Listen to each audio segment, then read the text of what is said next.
some interesting cards are getting added to the list of the best-selling cards under $5 or less. Is Ninja worth it?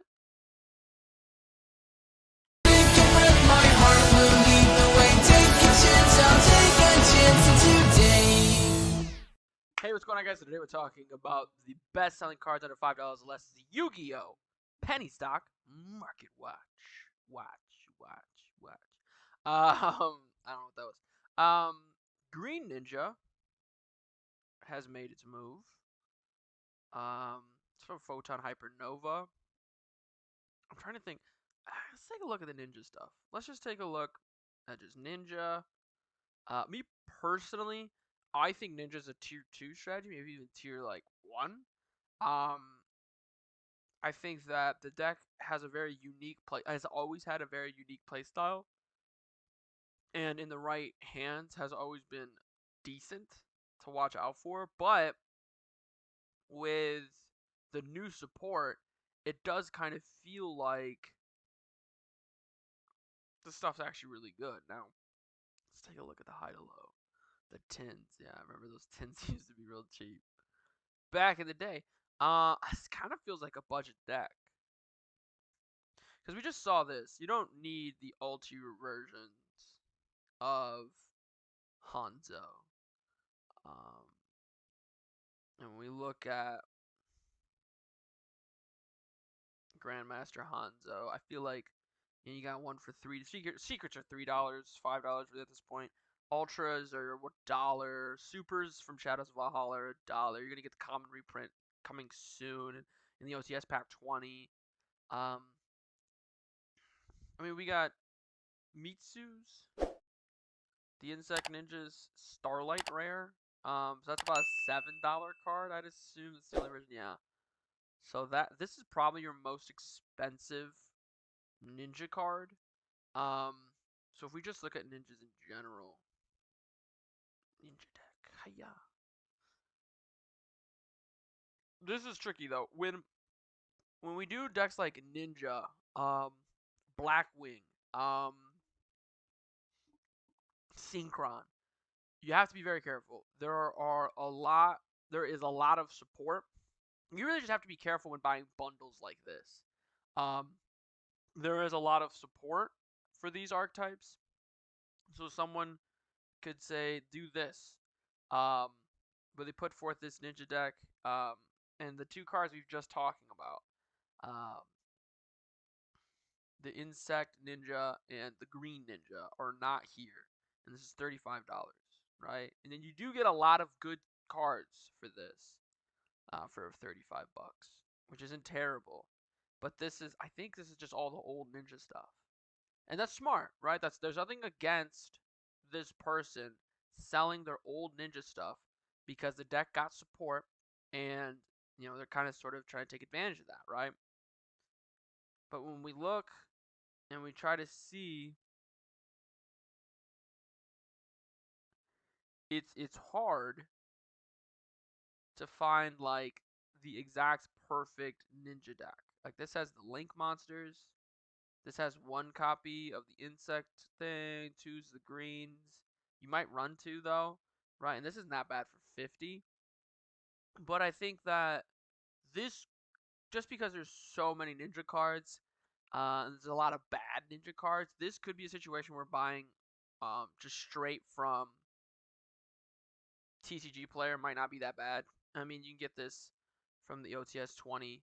I kind of want to check this pack out, actually, for a second as well. But you can get this from OTS 20 for $2.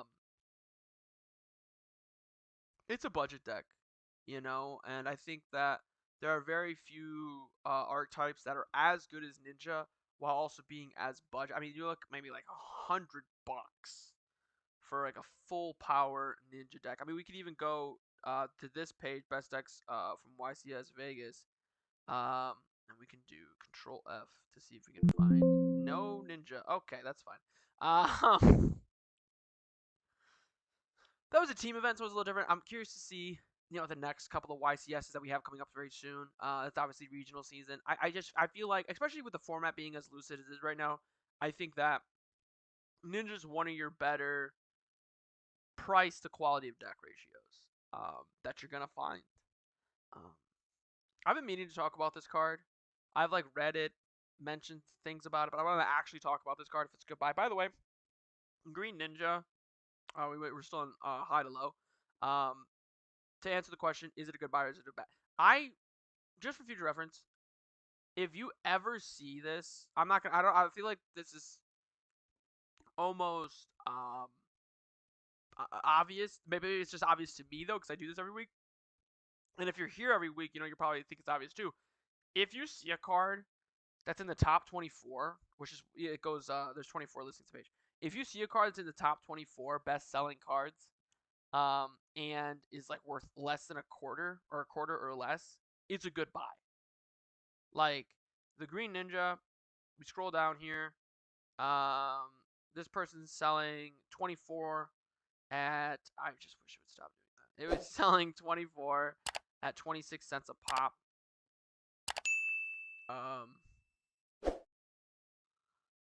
So that's I have some stuff in my cart still. um. Oh yeah, that's right. So we get rid of that. We get rid of that. So we're looking at $6, right? If we wanted to, be particular, try to get it under 5. Let me hit update instead of enter.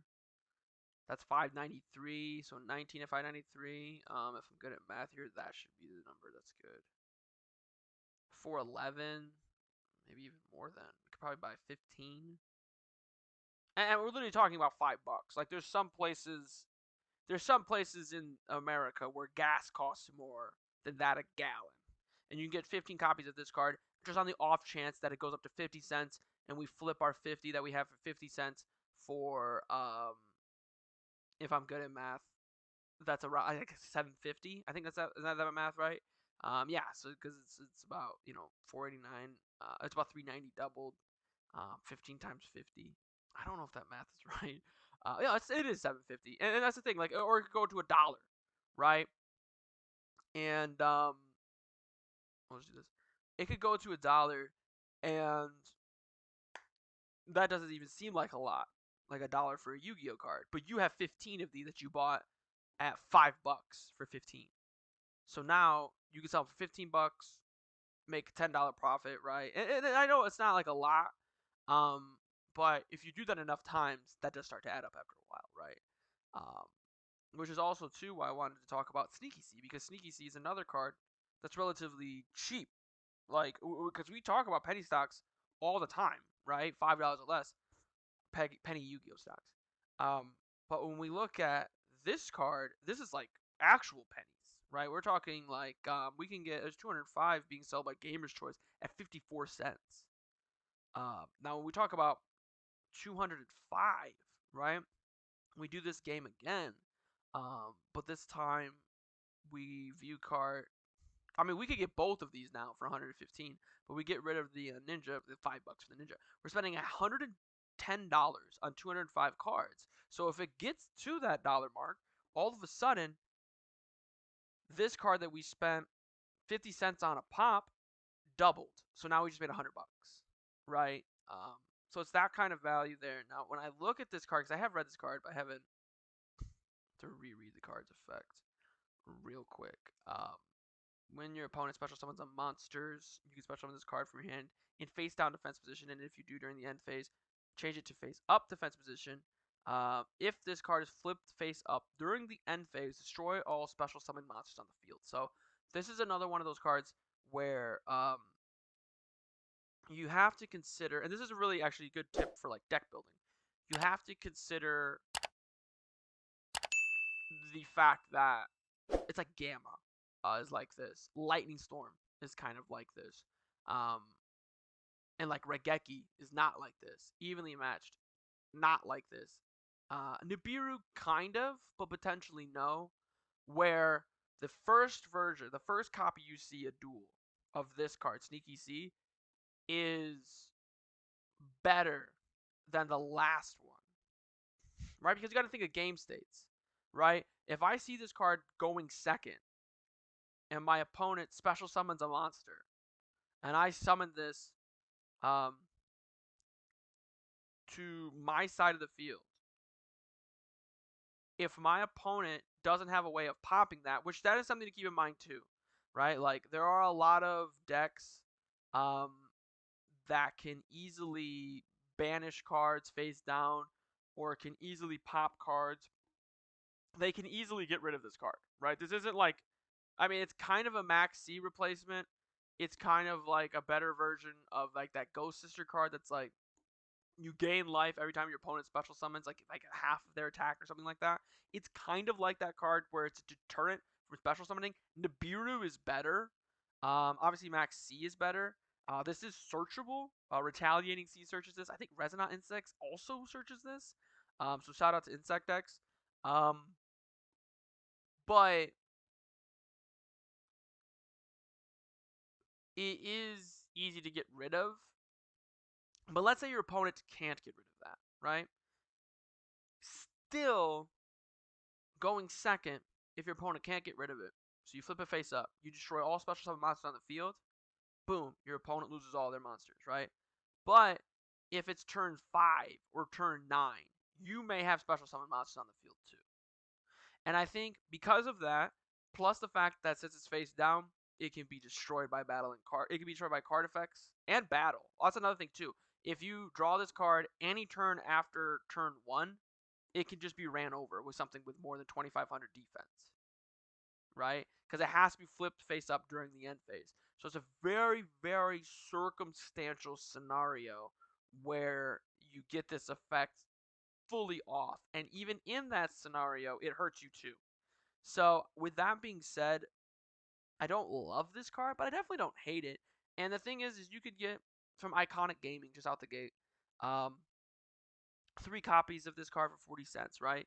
This could definitely be a card, and I've referenced this before, because a lot of people have this, right? Free shipping on orders over $5. And so you go to, we'll just go to Icon. We just got done talking about it. So we go to Iconic Gaming, right? We'll shop from this seller, right? Well, shopping for Iconic Gaming. Book of Lunar Eclipse is really popular right now, so we'll get no listings available. Why did it take us here? Okay, so we'll get 3 copies of Book of Lunar Eclipse for $1.50. Um, we'll get one of the Mind Hackers just in case it goes up. So now we're at 270. Trying to see if I can buff this up a little bit more. This guy's got a lot. This person in particular. This isn't even me, by the way. I'm Cars of Connor on TCG Player. This is some good penny stocks here though. This person has really good penny stocks. So I'm just featuring this person's page on my channel, but you know it is what it is. Because I'm just using this as an example, and I really do actually think these are some really good penny stocks like Ghost Reaper, Torrential, etc. But let's do this to make this go by a little bit quicker. So let's say we get Banisher of the Radiance, right? Or even a play set, maybe 2 copies of Econ. That's still too many. But you understand what I'm trying to say. Or we get like 3 copies of Lost Wind, right? And we're at like 60, 470. We're like knocking on the door of $5.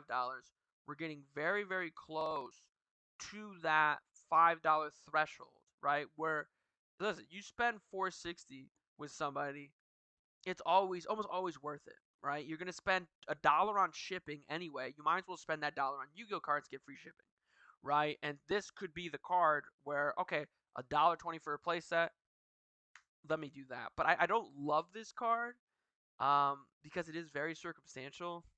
Very, very that is an understatement of the century. It's very circumstantial. Um, but it's not terrible, right? More ninja stuff, as we can see here. More ninja stuff. Let's take a look at this card real quick. You can tribute this card, special summon 2 beast tokens. If this card is banished from the hand or graveyard, you can special summon 2 beast tokens again. You cannot special summon monsters from the extra except light or dark synchro monsters. Alright, well. Because we looked at what card did we look at last week? Where it was like a crazy chaos boss monster that floated into another chaos synchro monster, right? It probably is on this page, or maybe we were on the regular market watch. No, this one, Chaos Archfiend. Chaos Archfiend. So hopefully this will be a little bit quicker. We're gonna take a look at the light or dark synchro monsters real quick for the Yu-Gi-Oh database. And like I said last week, I always recommend doing this. If you're trying to figure out if a card's a good buy or not, you have to know its best case scenario and worst case scenario, right? Like Sneaky C, best case scenario, our opponent emptied their hand with a board full of monsters that were all special summoned, all can be destroyed by card effects, none of them float. And none of them have a way to get rid of Sneaky C. Sneaky C flips face up. It's a board wipe. Our opponent has no cards in hand, no cards in on the field, and none of the cards float, so we don't have to worry about that, right? That's probably the best case scenario for Sneaky C. The worst case scenario for Sneaky C, though, is like our opponent easily pops it, or we are the ones who have all the special summon monsters, not our opponent. Like they're playing like Floandries or something like that, which you can't even summon that card in Floandries because they have to special summon, right?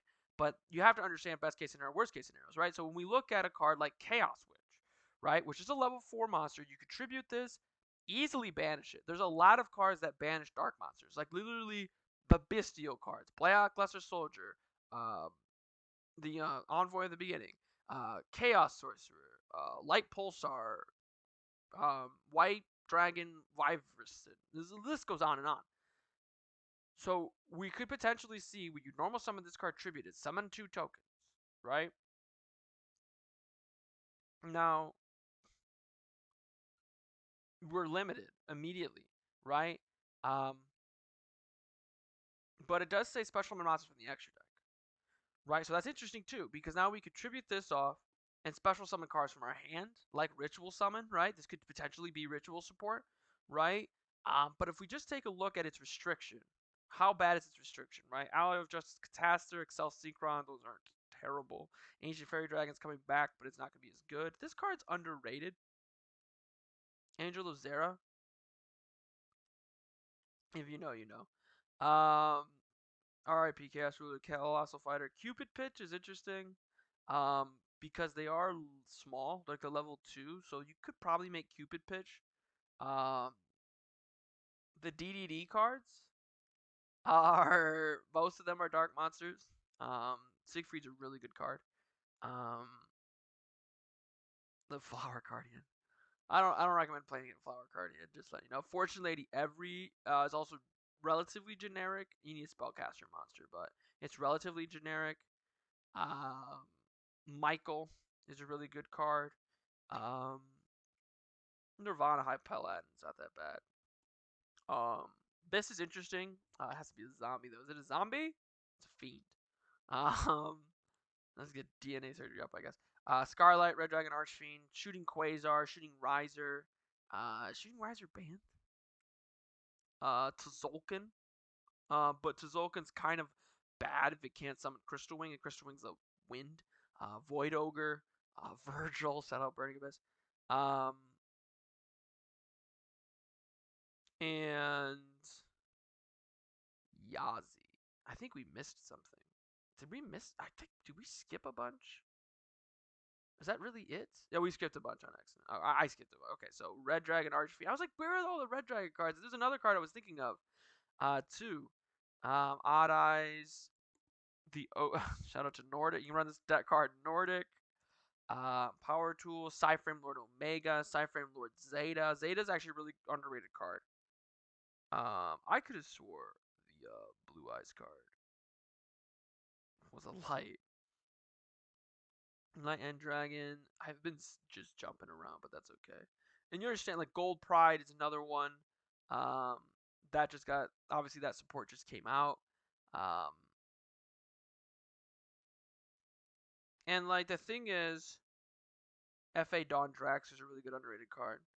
Um, when you do this, you can also go like, oh, I could run this in this deck. I can run this in that deck. Like, so not only are you thinking to yourself, is this a good card because its best case scenario is really solid, right? I can make a Cypher Lord Omega, or I can make an Enlightenment Paladin, right? But you're also thinking, like I've been saying, like you could run it in DDDs, you could run it in Nordics, you could run it in a lot of different things.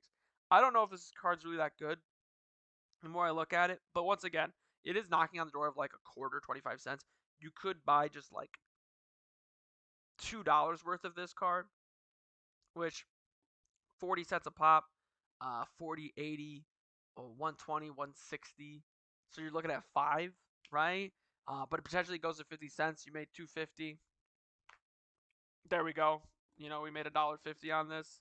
That's not really much of anything, but this isn't that good of a card. But I could potentially see you get, like I said, like ritual-based decks could also really use this as well. If there's a way to easily summon it out, that's one thing. But I also wanted to look at this card as well. Do you guys see this card? Photon Hypernova. This card is summoned, add a ritual monster and a ritual spell from your deck to your hand. It's a level 6, so it synergizes really well actually with Cyber Angel, um, as well as Herald. Um, its attack being 14 is a little bad for Drytron, but that's fine. Um, I don't know how you get this card out, but it's 18 cents, and with a card like this, it's a +2. Like it summons itself, so it's leaving your hand, going to the field. That's a 1-for-1 because it's no longer in your hand, but it is on the field, and it adds 2 cards from your deck to your hand. I don't really know an easy way to tutor this out. You like pen summon it, I guess. Um, and that's why it's about a 20-cent card. It's a super rare though, and all it's going to take. Here's the thing with cards like these. These cards, kind of lottery tickets, where you're like, potentially this card could be worth a lot of money. All that has to happen though, like here's the thing, you don't when you're assessing the value of a card, like I always say, if you think this card's gonna be really good, buy a bunch. Buy all 70 from Crazy Nick cards if you want. Nick's cards if you want to. If you think it's gonna be terrible, don't even touch it, right? Always spend your money how you feel. I always say that, but I try to make sure I always say it because I feel like that's like the best advice in a market watch type video that I could give, so I give it as much as I can. But all I'm saying is that, let's say right now there's no easy way to summon this. But in 2025, a card comes out from like Dual Legacy Koala. If for some reason it has Cyber Angel support that for some reason makes this card a lot easier to summon. And now this card, it's been like 3 years and it's like a $40 card because it's really easy to summon. Because if this card becomes easy to summon, this card will be expensive. If we are the further we get from Photon Hypernova, the more expensive this card will get, and the easier this card gets to be able to summon, the more expensive this card is going to get. Right now, I can't really think of a way other than it burning your normal summon, but it does say if this card is summoned. That's flip summon, special summon, pendulum summon, normal summon, tribute summon, I guess. So I don't hate this card. I don't know if I myself will be buying the 70 copies from Crazy Nick's cards, but it's something to look at and to see the fluctuations. And it just could be something 3 years down the road, you're like, man, the Trillion Hands card, I remember when that was 20 cents and now it's $5 or something like that, right? So here's how this is going to work. I wanted to take a look at OTS pack 20. OTS packs, though, are usually a little bit on the higher end as far as what the best cards are. A lot of these are penny stocks, though. A lot of these are penny stocks. But I'm going to be talking about this on the regular Market Watch, so make sure you guys subscribe to make sure you guys won't miss out on that. Let me know what you guys think. What are the best selling cards under $5 that you are most interested? Let me know in those comments down below. Be sure you guys click that like button, show your support for the channel, subscribe for even more content. Most importantly of all, have a good day.